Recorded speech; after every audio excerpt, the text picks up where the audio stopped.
Hello team and welcome to another ATP Geopolitics video, although I've already been told by people waiting for this that this is not on my ATP Geopolitics channel, it's on my Atippling Philosopher channel. So I can't even get that right today. There's just nothing has gone right this morning.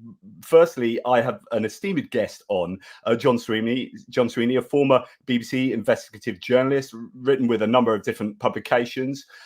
Many of you will know him and know his ubiquitous orange beanie. And I cocked up the timing because, you know, brains are useless, or at least mine is. Nonetheless, he's been so decent to reschedule, although he's not in the sort of place you'd normally expect him. So, John, thank you so much for being forgiving. And what are you doing in hospital? They're chopping my leg off later today. But I thought I'd check in with you. Okay, they're not chopping my leg off. Saturday night, and this is what's so annoying, Jonathan, is on my way to the pub, having spent Friday driving to Chernihiv with two pals, the not that caddish at all, James Hewitt, formerly Major James Hewitt, and John Chief Lawler, who both are doing something for the MAD Foundation. We were delivering a whole bunch of humanitarian aid to a charitable outfit run by a lady called Olga, the Ramina Foundation in Chernihiv, and I actually carried the crutches, and now I bloody need one. So what happened Saturday? Having done our good work, we arranged to meet down the boozer. John's a Newcastle United fan, he was going to watch the Newcastle Manchester United game. I'm going to the pub. I walked down the hill, Mykolaievsk Street, which leads to my dam. There's a pub called Sonduk, and there is just awful black ice. And I hit it, and I go flying, and I land on my back, and I had actually, the doctors here are wonderful, but I had an an MRI scan last night, which shows that basically one of my tendons from my knee has been torn from the patella. So what they're going to do is stitch that back on, suture it back on. But for the moment, anyway, when it happened Saturday, I couldn't walk, and an angel, really ridiculously beautiful Ukrainian woman came and started to pick me up, and I'm 16, 17 stone, so that didn't work. And then her bloke came up shortly afterwards, and he almost fell over, and the two of them are sliding on this bloody black ice on the pavement.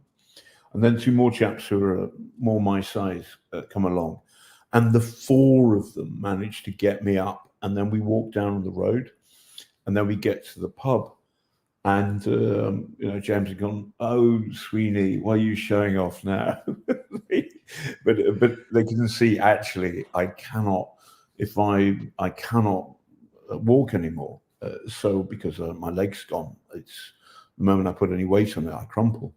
So one of my lovely fixers, Sasha, called me an ambulance. She came with me. And then very quickly, so when I got my MRI scan, the lady who's doing it, a young scientist, I'm calling her a lady, she's a smart scientist who happens to be a woman, but she understands that I'm the guy who's written the book Killer in the Kremlin, and I do these videos, I've been on Ukrainian media, so she wants a selfie with me afterwards. So that's seriously cool. My screen's gone funny. I don't know why.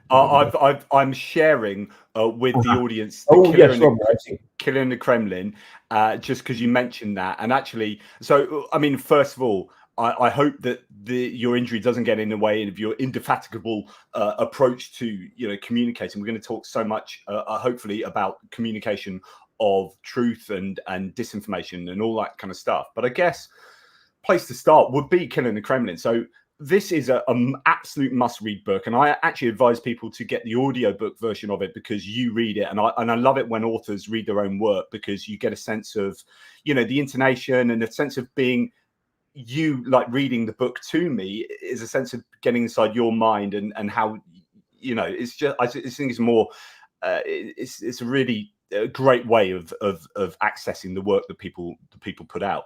So Killer in the Kremlin is a good introduction to kind of this war in a sense, because, you know, this is a war prosecuted by a killer, and it's killing a lot of people within Ukraine, but you know, that killing is not constrained to the borders of Ukraine, right? So what got you interested in Putin, and therefore, you know, in this war, and why? How have you found yourself in Kyiv doing the work that you're doing? Oh, well, thank you very much for this. By the way, I don't know if you know, but I did drinking at university. Sorry, I did philosophy at university. And so the only book I'm a liberal, the only book I read from cover to cover, I'm thinking, oh, I like that. I agree with that. I agree with every word of it, was On Liberty by John Stuart Mill. And so it's fun. And I'm fascinated by philosophy because it makes you think about what you know and what you don't know. And actually, this is very, very important for understanding Vladimir Putin and his Russia, and their war on us. It's not just on Ukraine, it's on us. It starts for me in 2000 when I go undercover to Chechnya and I see terrible evidence of the Russian army, or rather the Russian killing machine, using weapons banned by war and killing refugee columns of refugees, bombing them. And I interviewed an 8-year-old girl who had been the only survivor of a terrible massacre where the Russian army bombed a refugee convoy, and they had white flags on sticks. It was awful. And at the same time, the producer, Carla Garapedian, I was at The Observer then, and I was doing this film for Hard Cash, an independent production company, and we made it for Channel 4's Dispatches. But the producer, Carla Garapedian, said, listen, I'm happy to do this, but we must also tell the story of the Moscow apartment bombs. And I don't know if your listeners know about this, but essentially in September 1999, a series of bombs go off in working class blocks of flats. These are not rich targets by any means. Ordinary people are killed, about 300. And Putin, who has just been appointed prime minister by Yeltsin, and Yeltsin at this point is a almost senile, certain alcoholic. And he has got his polling ratings are terrible. Who is this guy? Who's this cheap, this secret policeman in a cheap suit? And then suddenly what happens is he comes on telly and says, the Chechen terrorists did this, and we're going to wipe out these. Effectively, we're going to wipe out these bastards on the bog when they're on the toilet. But the evidence is overwhelming, Jonathan. That the Moscow apartment bombs were a black operation by old name KGB, new name FSB, and a year ago, Putin had been the man in charge of the FSB. And for example, at one point, the speaker of the Russian parliament, the Duma, said there'd been a bomb had gone off in Volgodonsk. A bomb did go off in Volgodonsk, but 3 days later, hello. The people who were blamed for doing this were Chechen terrorists. One of the guys who supposedly did it was alive and well and running around, and then he died in a car accident. And then there was another bomb which didn't go off in a place called Ryazan. And what happened was local people in the block of flats saw 3 people enter the basement and leave something there, and it was fishy. And everybody was very jumpy because This is after the two big bombs in Moscow. They call the local cops. The local cops are good, and they send a local bomb squad guy to go in, and he finds detonators and sacks of hexagon with sugar on them.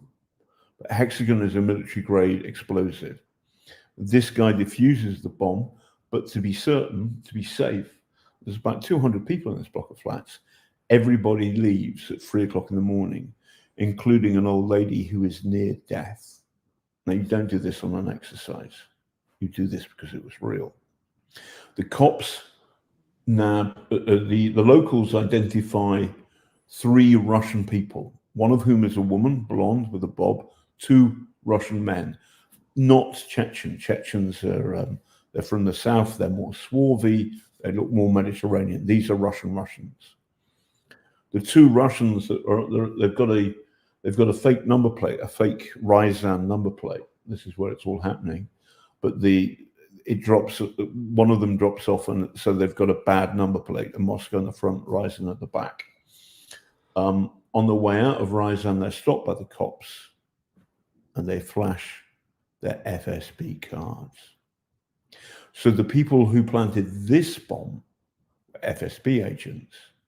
And a day later, the head of the FSB says it was an exercise to test the readiness of the people in Ryazan, the authorities in Ryazan. I believe that's bullshit. Yeah. Two people agree with me. One of them is a guy called Yuri Shekharchikin, and the second is Anna Politivskaya. Yuri Shekharchikin was a great journalist and an MP. And then one day in 2003, his skin started to fall off and his hair fell out, and he died. And when his lover went to see him in the morgue, she couldn't recognize any of the stiffs as being her lover. But there was an old lady there who reminded her of her grandma. And she went up to the guy in charge of the morgue and said, "I can't find him. Where is he?" And he pointed to the grandma. So whatever had happened to Yuri Shekharchikin was so awful that her lover was unable to recognize his corpse. The working hypothesis of my friend Norman Dombey, who is the professor of theoretical physics at Sussex University Emeritus, who helped advise or acted for Marina Litvinenko as an expert on physics, the death of her husband by poisoning. Norman Dombey believes that Shekharchikin was poisoned with polonium-210. The other person who investigated the Moscow apartment bombs, there were others, but somebody else was shot. A third person was Anna Politivskaya. She was poisoned and then later shot.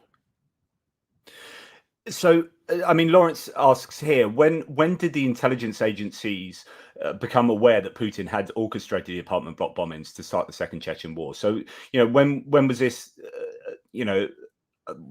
common knowledge for, or is it common knowledge from our intelligence agencies? Have they said publicly that they think this was a false flag? And of course, the other thing to say, and sorry, to go on, but this also gives us rationale to the understanding that they are cool with doing false flag operations. So when you see these things happen in the Ukraine war and people say, well, that's a false flag operation, and it isn't always a false flag operation, but there is form for that. Russia have form for that. And so we are justified in thinking that they are perfectly capable of doing false flag operations. But anyway, to answer the question, when did the intel agencies become aware of it?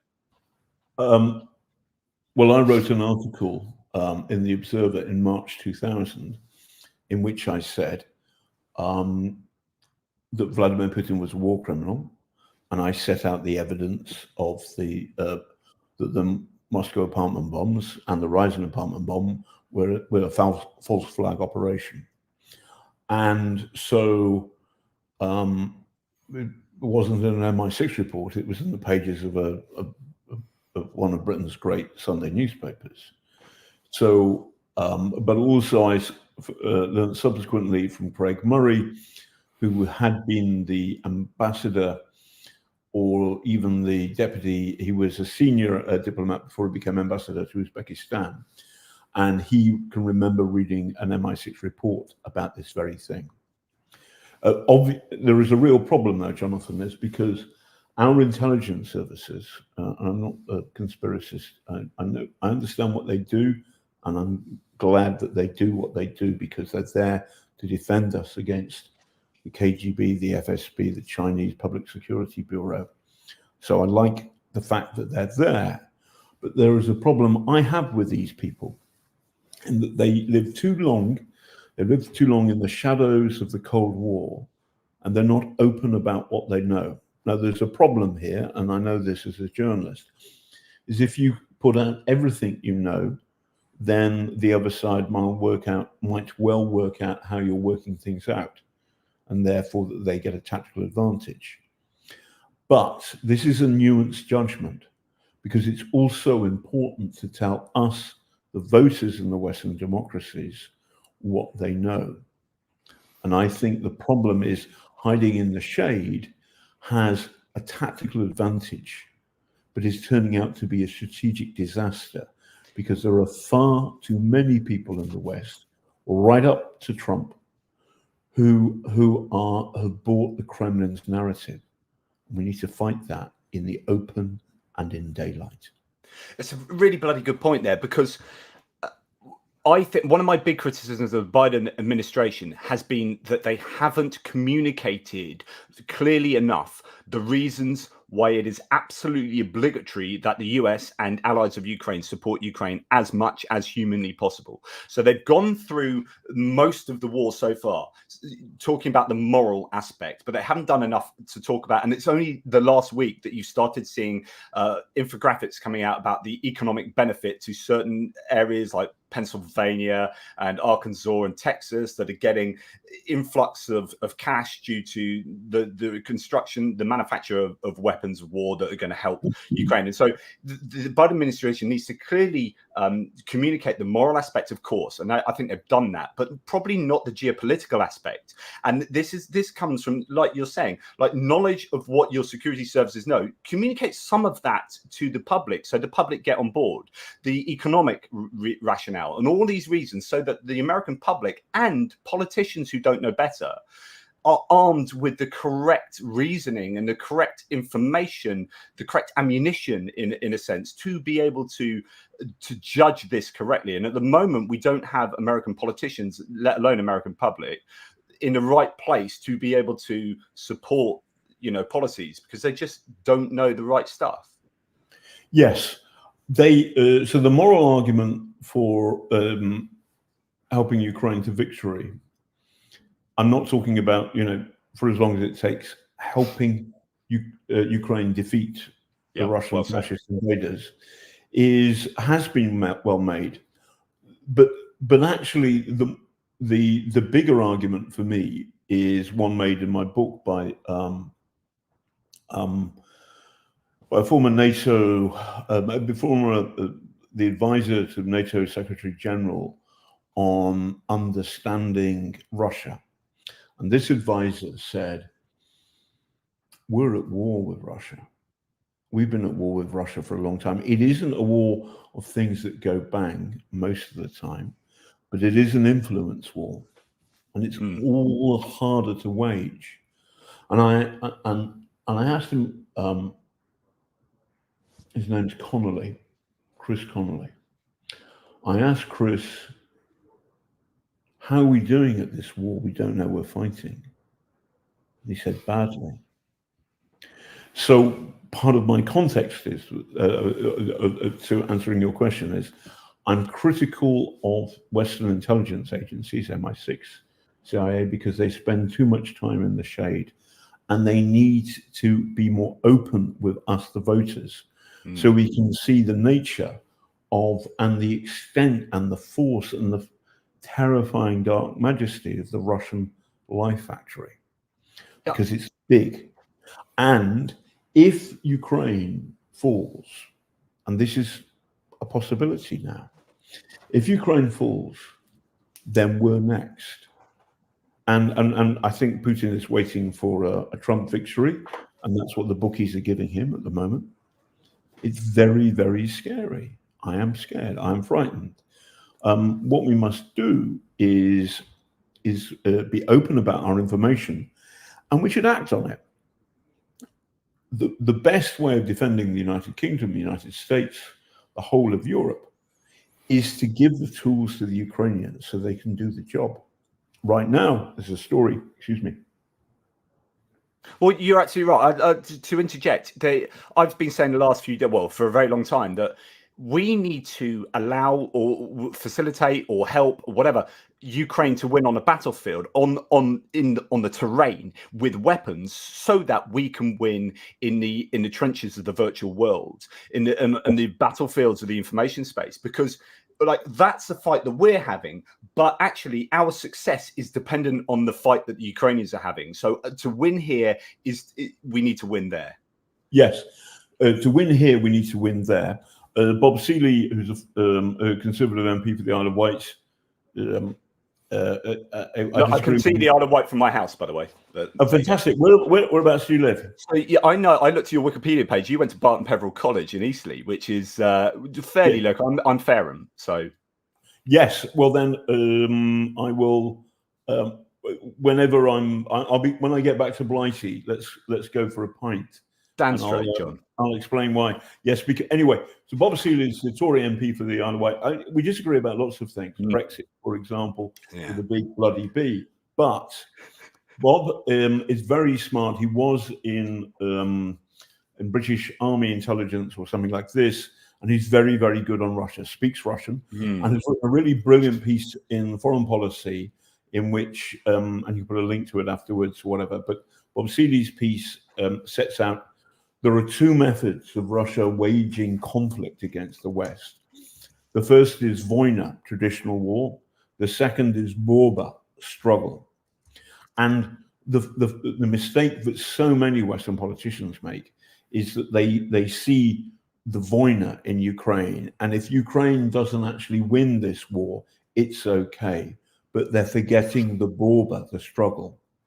So the other hand of this is that what Putin is doing right now, what the Kremlin is doing right now, is reaching out to their useful idiots in the West. They're hoping that Trump wins. And at the moment, the Republican Party, which has been effectively captured by Trump and the MAGA movement, are against arming Ukraine. And this is a disaster. Well done for finding that, The Russian Way of War. It's a brilliant article. I'm going to read that, yeah. So he's also reaching out to Urban, who is currently. So right now, what's happening is there is a $60 billion defense package in the States for Ukraine, and that money is being blocked by the Republicans. Secondly, there is a $50 billion euro, roughly the same. Anyway, 50 billion euros are going to Ukraine from Europe, but no, they're not, because they're being blocked by Orban, and there is the new leader of Slovakia is Fico. He's pro-Russian too, and the outgoing Polish government are allowing Polish truckers to block the border, the primary border with Ukraine. The effect of this is, in those lorries that they're blocking are tourniquets and ammo. There's even a patrol boat which has been boat. Yeah, I showed that yesterday. Yeah, and it looks like a speedboat or whatever, but actually it's going to go, and it will help preserve ships that go to Ukrainian ports, and then are loaded with grain, and that grain goes to the Middle East. So these useful idiots, these truckers. I mean, actually, I'm not in a particularly great state at the moment physically, but don't worry, I'll get back. I'm a bit like a Ukrainian tractor. I'll get back on the road. But I want to go up to these Polish truckers and say, "What the fuck are you doing? What the fuck are you doing? Your brothers next door are fighting an existential war with Russian fascism about something you Polish people know a great deal. And yet you're blocking aid to Ukraine." And I want to say the same to the Hungarians and the Slovakians. You know, what the Soviet invasion of your countries, the takeover, the brutality, 45 years of misery and lives being snuffed out and being pathetic, horrible kind of people without any agency because of the Russian secret police, the Soviet secret police, because they murdered anybody, and you're letting the Russians get away with it again. What's wrong with you? But all of this, as I'm sure you would advocate, is a symptom of the success of Putin's disinformation warfare over decades now. So I got a little down in the last couple of days. I'll be perfectly honest with you, John. You know, you look at the counteroffensive where that's ended up. You look at so you look at all these things, and I think they're all connected, though. And I'd be really interested in what you think. So first of all, is what you say is what's going on in Congress, House of Representatives, with Mike Johnson and other MAGA Republicans attaching the aid to Ukraine bill to the southern border bill. They're not attaching. They're not choosing anything else to attach the southern border issue to. It's the Ukraine bill. So why that one? And is this that strangled path from Putin through Tucker Carlson to MAGA Republicans to Ukraine? And so there's that issue. So it's not looking good in the States. You look at the rise, and I just wrote a really big article on this recently, the rise of the far right in Europe, which has Putin's fingerprints all over it, right? All over these different countries. And you can talk about Robert Fico in Slovakia. You can talk about all these different nations around Europe. Then you can talk about Brexit, and I'm sure you'll have something to say on that with Putin's fingerprints on that to some degree. And the fact that we've announced today that it's been announced as a £17 billion shortfall in the UK defence budget, which is, so you might, I know I've heard you talk about how the GDP is down in the UK due to Brexit, blah, blah, blah, and if that's connected to Russia, you get this idea that all of these things are coming together, and then you get the Sahel region of Africa, and then you get Myanmar, and you get all of these pieces of the jigsaw that have Kremlin fingerprints, Putin's fingerprints of them. And I've got to the point where I think Putin is the single most effective politician the world has seen in living memory, that he has had more effect on places around the world than any other single individual. And you can say that's the FSB and whatever, but I'm getting to a point where I'm slightly worried, to say the least, that we are getting growing support for Putin, even in light of almost 2 years of a disgusting war. I just don't get it. What I do get it is Russian disinformation.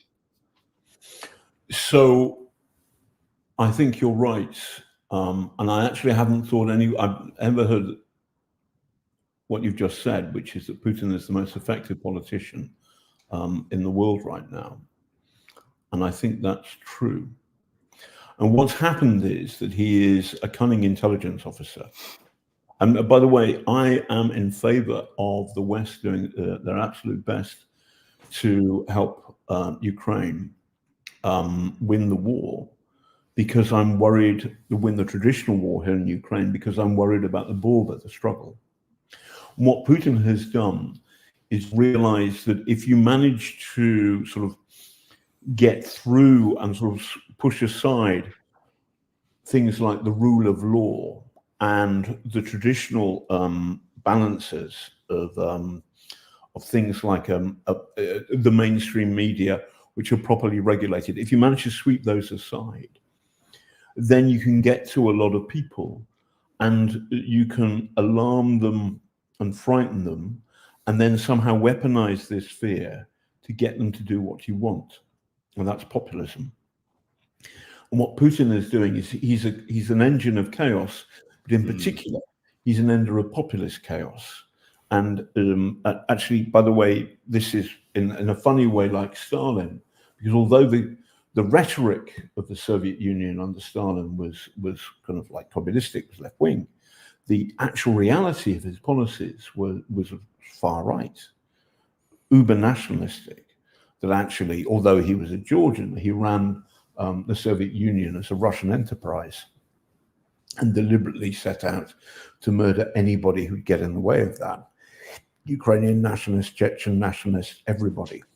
And Putin is a far-right actor who has understood that actually there are many people, if lied to enough and if weaponized, will overreact and then start voting in populists. And so what we've got is first Brexit, then Trump, and then there's a whole bunch of other things going on. By the way, the one piece of good news in all of this is Scottish nationalism. Now, I've got great friends who are members of the Scottish National Party, and I don't want to say that they're Russian agents. However, it's also true that Sputnik had an office in Edinburgh, and I met a lovely Scottish. Alex Salmond was the former leader of SNP, was a RT Russia Today anchor, or he had a program on RT. And I had a big row with him because he had to go at me about when I was still at the BBC about Newsnight wearing putting on a kind of Lenin hat on Corbyn. So what are you doing? What are you doing? What are you doing? Propaganda. And actually, it was just at the you do it this way round. The studio is kind of half circular, semicircular, and it was. But Corbyn wears that hat. The circular effect of the graphic accentuated the hat a little bit. No big deal. But Alex Salmond, and it's, I think, on YouTube or on my Twitter, but you may not be able to find it. But Alex Salmond is a useful idiot at the Kremlin. You take money from Russia Today. If you're on Russia Today, you are the Kremlin's useful idiot. He is. So, but that's a good thing. But the rest of it, I don't know about Myanmar enough, though I have been to Burma. I've actually written a novel about Burma in the Second World War called Elephant Moon, but never mind, that's neither here nor there. But on the rest of it, I'm genuinely worried about what's happening in the Sahel. It looks as like 8 out of the 10 coups that have happened there in the last 4 or 5 years have been sponsored by the Russians. Now, what I fear is that Putin will repeat the same trick he pulled off in Syria, which is essentially to side with an evil leader, Bashar al-Assad, which generates a mass movement of decent people who don't want to live in a country led by Assad. They get out, and because they're Muslim, because they're brown, they generate an enormous amount of anxiety in traditional Europe. And listen, I understand that anxiety, and I don't want to diss those people en masse. I understand why some people, and also remember that, what's happened pretty much since around about, it starts in 1960, but in the last 60, 70 years, rich people have got increasingly good at not paying tax, and rich organizations. So the amount of money, for example, why are famous British shops, like Marks and Spencer's, like my beloved John Lewis, why they're struggling? It's because they pay local tax, and the opposition Amazon doesn't. I paid more tax than Amazon in 2021. I mean, I don't know what their tax figures were for 2022 and 2023, but Amazon literally paid 0 tax in 2021, and that irritates the bejesus out of me.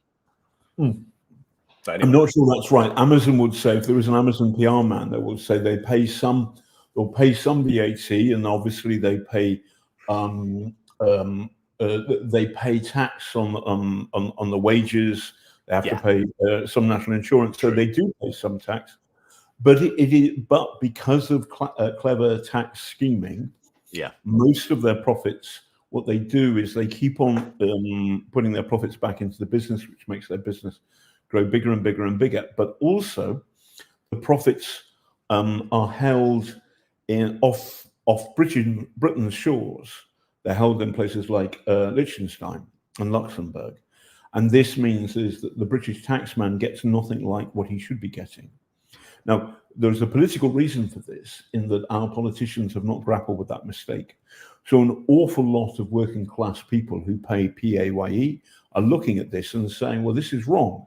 At the same time, real wages have plateaued, they've not gone up, or they've gone down. and at the same time, the number of migrants and refugees there's a steady stream, and this has put pressure on the NHS, on schools, and in particular on the cost of housing, which of course benefits the rich people who don't really pay effective tax.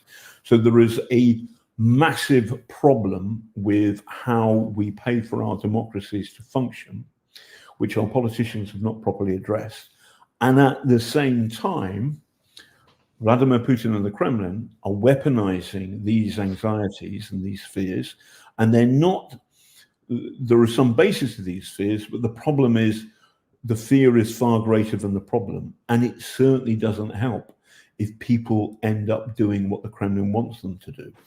I mean, perception becomes reality, right? So if you fear something enough, it becomes your reality, and it doesn't matter whether that's real or not objectively. If you feel that and you act on that, then that's functionally the same. And so, you know, as you rightly say, the Kremlin loves to sow confusion and then offer the solution to the confusion, or like ride on the waves of confusion to their own kind of objectives, and that is what's happening in Europe. So the next thing is, after the Syrians came to Europe and caused great economic, they caused great cultural pressure on social cohesion. But if I was Syrian, I would not want to fight and die in Bashar al-Assad's army. I would have done the same thing if I was that age. Of course I would. If I'm African, and then you see that the people who run the country are grossly corrupt, but also in bed with what used to be the Wagner army, now rebranded, but the same thing. These are Russian mercenaries keeping the African dictators in power, shooting and killing anybody who tries to blow a whistle upon them. So next we'll see a wave of African migration from the Sahel. Now there are also perfectly good reasons why, you know, because of global warming, all of this. Global warming, of course, the Russians are doing nothing they're doing everything they can in the opposite direction. So you're right. I'm very, very worried. I first heard from my friend Vladimir Polko, who arrested me, and it's in my book, it's a very funny story. He arrested me on day 2 of the war for being a Russian spy. And I said, do I look like a Russian spy? Anyway, we had an argument. Never argue with a Ukrainian with a loaded machine gun. But Vlad's a great guy. During COVID, he hitchhiked from Kyiv to Lusaka and Zambia. He's that kind of guy, right? So when I asked him this summer, how are things going at the front, because he's in Ukrainian Special Forces, he said, bad. It's bad, John. It's bad. And that was the first time. And I keep on, and it was only this, my last trip here, when I arrived in October, that late October, I said, this is stalemate. It feels like stalemate here. And people criticized me for being too pessimistic. And then President Zelensky said that, and then Zelensky used the same word in an article in The Economist. Now, Tim Snyder, the American philosopher and historian, has said, and he's right, stalemate's the wrong word, because the Americans could put 6 new queens on the battlefield straight away if there was the American will to do that. But the problem is there isn't. And the reason for that is in part because Russian bots and Russian dark money helped Trump get into office, and Russian dark money and Russian bots are helping Trump as we speak right now. And essentially, the West is a victim of a Russian lying machine, of this Russian struggle, Boba, and this means that we are losing grip on reality, and it's a disaster. Do you think that fears of escalation are still prevalent in American behavior? Or of those red lines now, we understand that they've been crossed and nothing's happened, so actually escalation isn't a thing? Do you think it is? I mean, I agree with you on Trump completely, but are Biden's Democrats, or the Biden administration is in charge, and they could still provide things more quickly than they have been doing. So is there something else as well that's going on?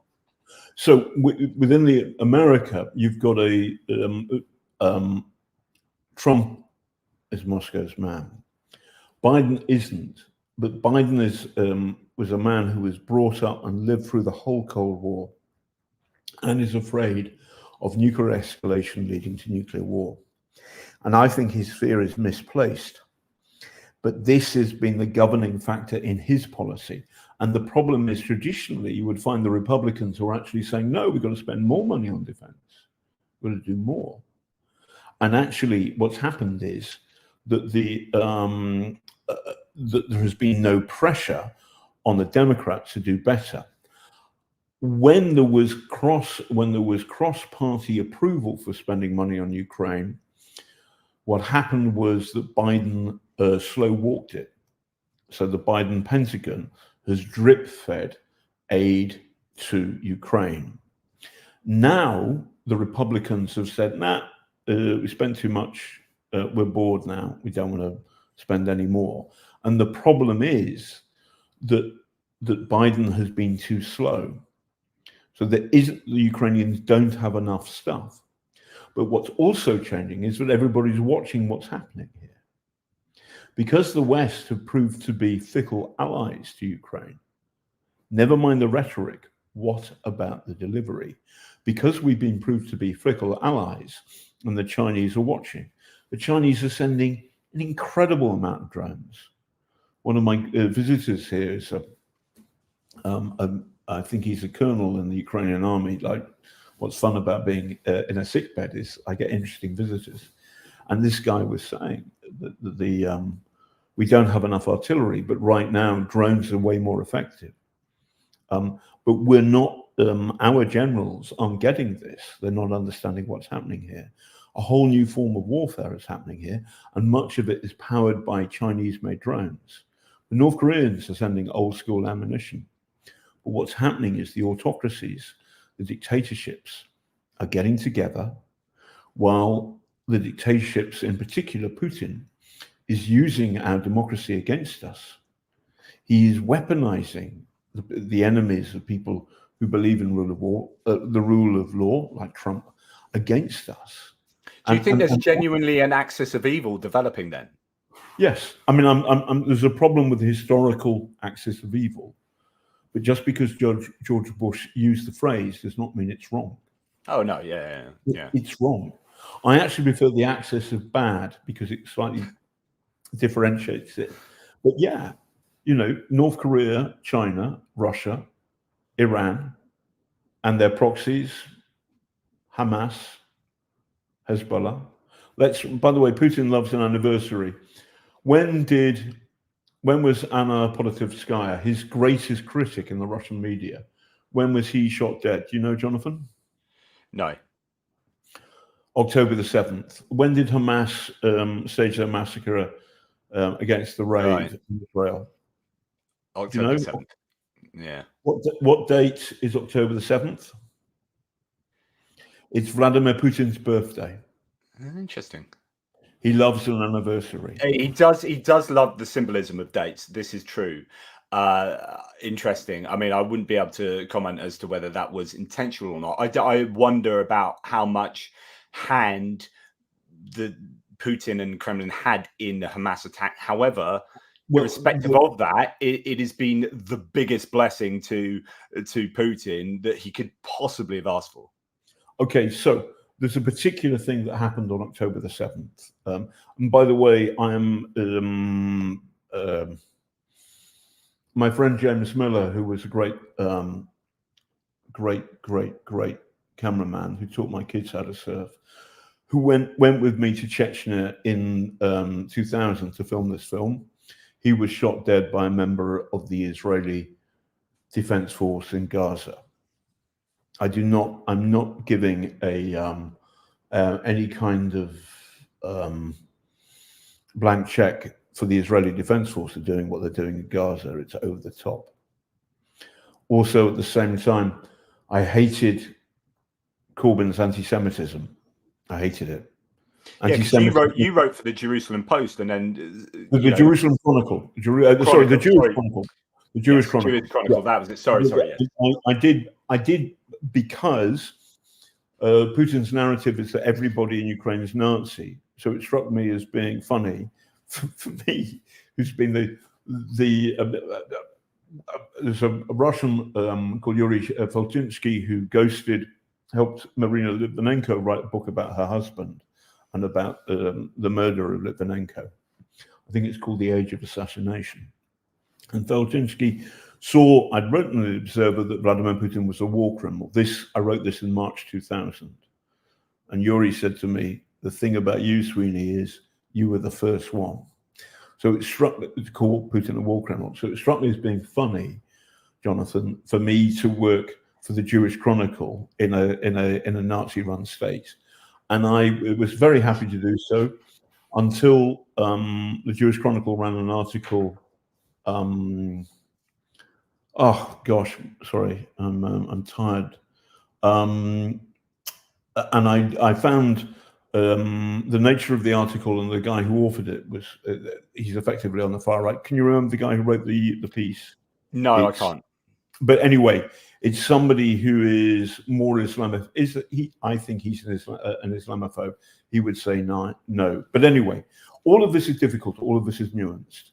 But essentially, the Russian lying factory is using the tensions in our democracies against us to make hay. What's so frustrating about this is if you take the American economy and the European economy and the British economy and put them together, we are 25 times stronger and richer than Russia. And yet Russia is on the front foot in the war right now.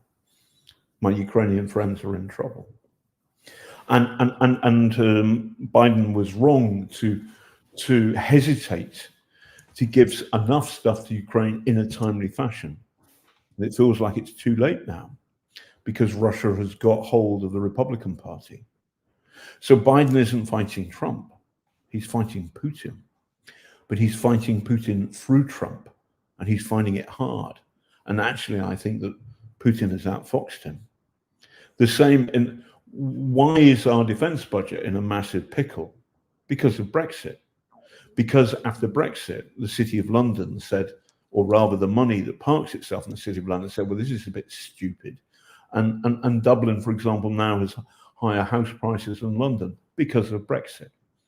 Small businesses find it impossible or very difficult. They find it difficult to export good, brainy, clever stuff because we're good at things in Britain, or we used to be, to Europe because of Brexit.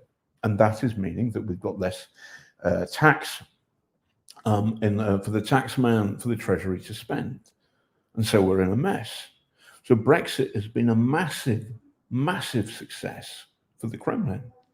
It means that Britain cannot arm Ukraine properly. I said, and I know this is going to be divisive. There are people on my threads who are very Republican, who are very Leave orientated. So, we are a broad church here. But I've publicly debated Brexit before Brexit and after Brexit. I debated in Bournemouth Brexit in the media and actually the importance that the media played. But I think it's just a really difficult one to win. Fuck Putin. Very good. I like that. You've got a number of different fuck Putin t-shirts. I think that's not the only one I've seen. Yes, I've got a series of those things. So my friend James Hewitt, who looked after me on Saturday night, he voted for Brexit. I understand that, but there are natural reasons for good people to vote in this way. I feel that there is also, it's a goal for the Kremlin. Yes. And I think objectively it's bad for the British economy. So I think it was a mistake. But Andrew Pierce, sorry, I like the story, so I'm going to chuck it in. Andrew Pierce from the Daily Mail asked me on LBC when I was in Kyiv last year in March, where I still am. But anyway, he asked me last March, when are you leaving, John? And I said, Andrew, in 2016 in London, I voted Remain. In 2022 in Kyiv, I'm voting Remain. Nice. I like what you did there. I like what you did.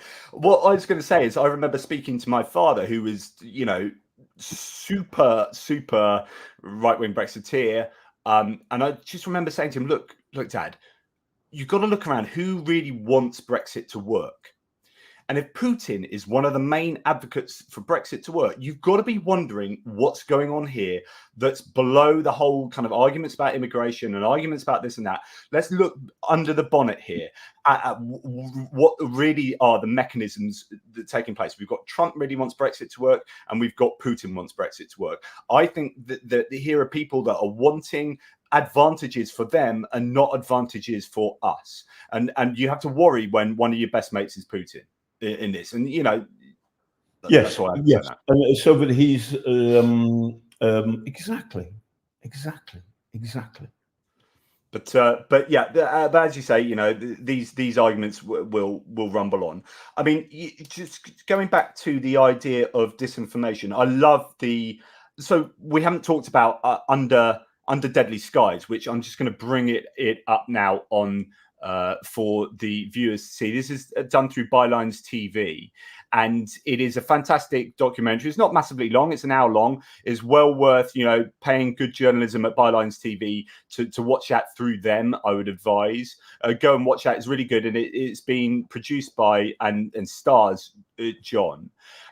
In that. No, by the way, when I was wandering around, skipping like a spring lamb, I would say, rather than a bloody hospital bed in Kyiv. But you included a great Eisenhower quote that I think you included that in the documentary right at the end, which I think is pertinent to right now. So Eisenhower said, get it all on record now, get the films, get the witnesses, because somewhere down the track of history, some bastard will get up and say this never happened. And that was so good for what you were trying to do with that documentary. That was a really good quote. But it's almost like it's not down the track of history. What the problem we face now is as soon as claims come out right now, and even if it's a video claim, straight away you get the counter narrative from the Kremlin, which is, oh, that was staged, or this didn't happen, or that's not true. And it's almost like we can still produce this evidence. Like, for example, you have produced a documentary that includes interviewing people who have been tortured in a Kherson, prison institution, right? And I assume that Russian, Kremlin voices will be saying that was a paid actor, that didn't happen. So it's almost like there's an answer to this Eisenhower issue in the here and now. Yes, I mean, I haven't bothered to look, but essentially, that, for example, Tommy Robinson and his goons don't like me, and they have a go at me wherever I pop up. And so, but of course, Tommy Robinson went to Russia. Just to let the international viewers know, Tommy Robinson is a leader it's not his real name, but he's a leader in UK who is now associated with the English Defence League, which sits on the far right of English politics and is more of a kind of populist movement. He's controversial. A lot of people absolutely love him if you're that way inclined, and a lot of people absolutely hate him if you're not that way inclined. And so that's who John's talking about. Yes, but he speaks Kremlinese. He tells the Kremlin start fairy stories. Now he will say that's because he's a true Brit. But then you've got Marie Le Pen, the same stuff, and then you've got Matteo Salvini, and to an extent Meloni in Italy, who also peddle the same stuff. So, and you've got Trump as well.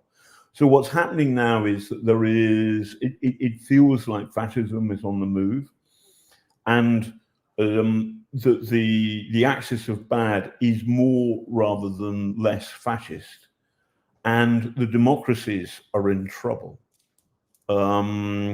This is the article I wrote on that. It's a big old long read. It's a 16-minute read, stoking division, how Putin is helping the rise of the right, and all the examples of how the far right in Europe have been on the rise, and then the evidence that I've gathered to suggest how or to show how Putin is directly involved in that rise. And I'll put the link to that in the live chat. But sorry, John, carry on. Jonathan, I think we think alike It's possible. Are we twins? Do you know what? I was listening to I listened to your Silicon Curtain interview just to do some research for this. And I was like, do you know what? Everything John is saying is exactly what's in my head. And I don't think we're going to disagree on anything. And oh my God, we just absolutely agree. So I'm up for that pint, mate. What's your football team? Well, it is Pompey. But so... we disagree.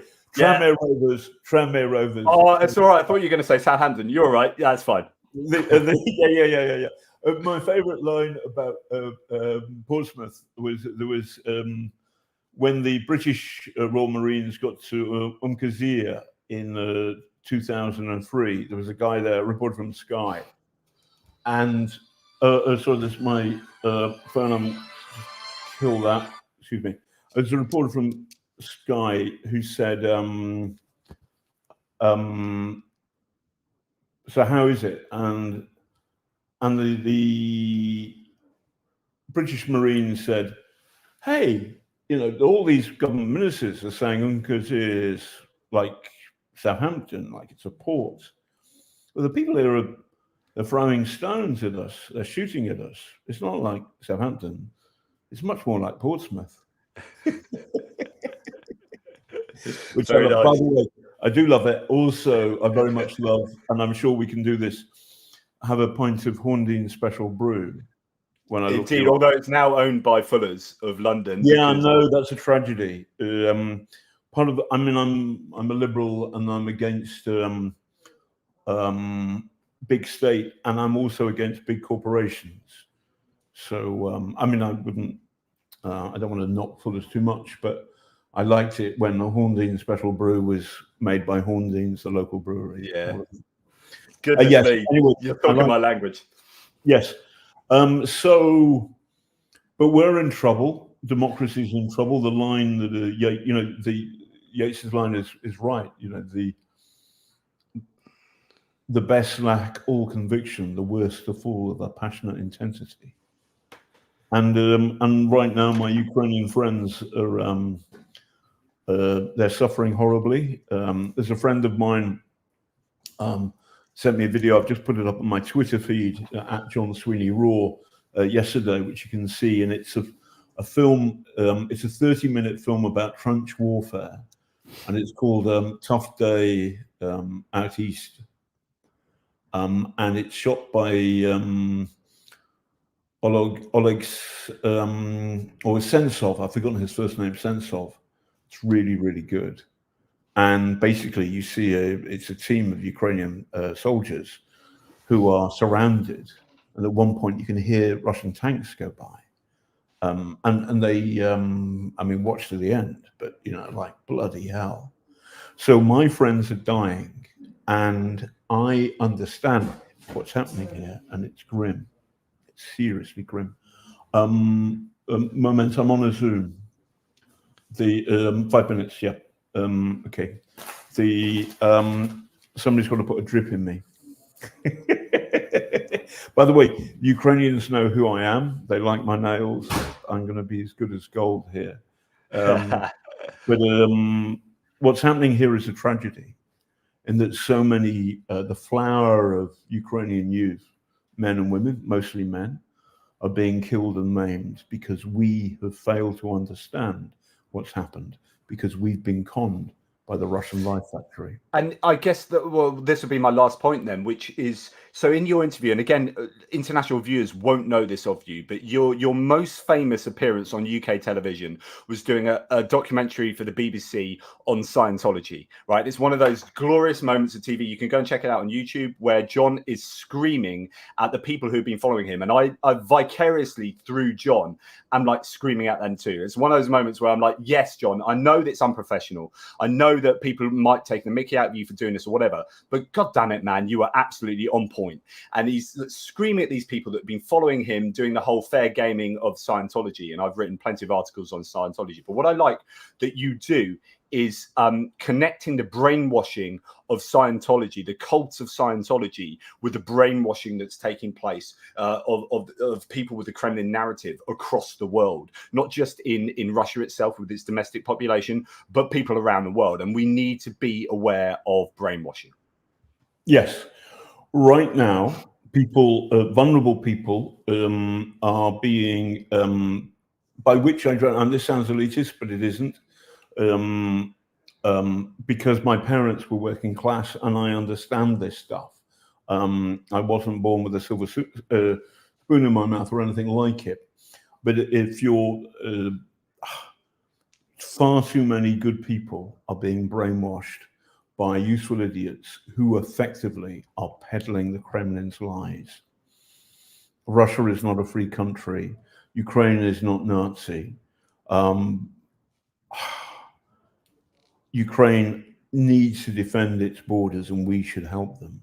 Absolutely. Because if Ukraine loses and the Russians are coming for us, they're coming for us anyway.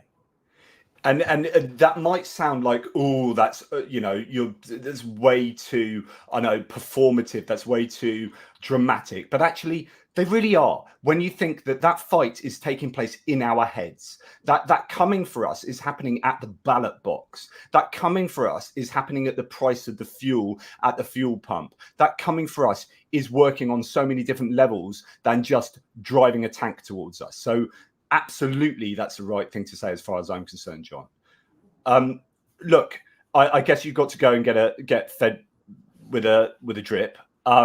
So we'll draw this to an end, sadly, because I feel that we could talk forever. John, well, let's do it again. Let's do it again. What'll be quite fun is to do it in person, maybe sometime. Absolutely. So next time you're in Hampshire, shoot us a message and we'll meet up. People wishing you a speedy recovery. Thanks, Steve does stuff. Hope for a speedy recovery. Have a pint each back in the UK. Thank you very much. So the pint is on me, John. That is for sure. Follow the money. There is evidence about loans and payments for political parties. Why did the MI6 and the Fed not? Why are they not alarmed by this? Yeah, that's another big question for next time. Definitely follow the money. I did that big article on Tucker Carlson and the links of Tucker Carlson through his father to Viktor Orban. His father sits on a board of the lobbying company to Viktor Orban and his government. So when Tucker Carlson is saying stuff on TV or on Twitter or wherever he is, you know that you need to follow the money, and that money goes through Hungary and to Russia. So Tucker Carlson is another one of, as John says, these useful idiots. Look, John, if you don't mind, I'll send you another email if you're up for another chat online like this again, and certainly when you're back in the UK. Can I just apologise wholeheartedly for the cock up this morning, though? No, not at all. It's a real pleasure, and you're forgiven for being a Pompey supporter. Of all the evils in the world, that young man is the worst. Yeah. Okay. Yeah. I've got to go. Somebody's got to put a prick in me. Yeah. Take care, John. It's there's too many jokes. Take care. All the best, mate. Cheers. Bye-bye. Bye-bye.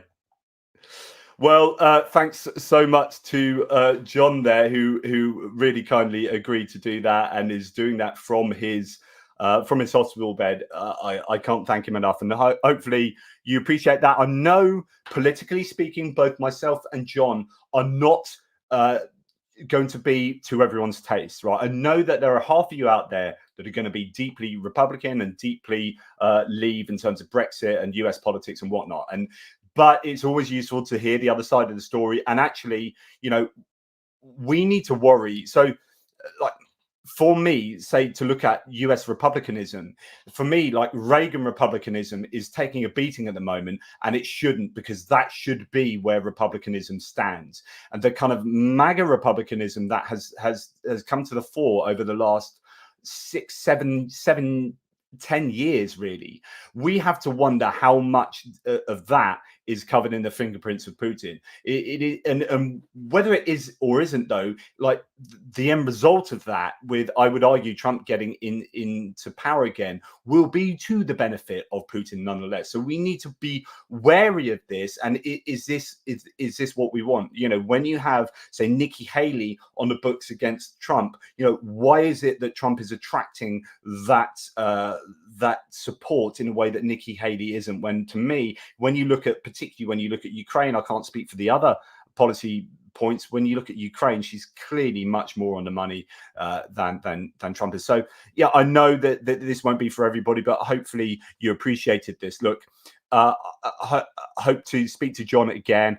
Massive apologies for those who got up really early in the US to listen to this. I hope you appreciated John's points made from his hospital bed, and thanks so much to all of you. Thanks to people like Louise Foley here. Thanks, bloody great interview. Cheers, mate. Really appreciate that. Look, it was something I was really looking forward to as well, but glad that you appreciated it too. And go and check out Killing the Kremlin from him. It is an absolutely fantastic book, and it is also well worth checking out the documentary he's done through Bylines TV. Thanks so much to Lawrence22, to John Larkin, to Sabarint, to Matt Bishop, that is, to Steve Does Stuff, to Gitter Horst, and to Louise as well. Really, really appreciate all your support. Take care, everybody, and I'll be in touch pretty soon.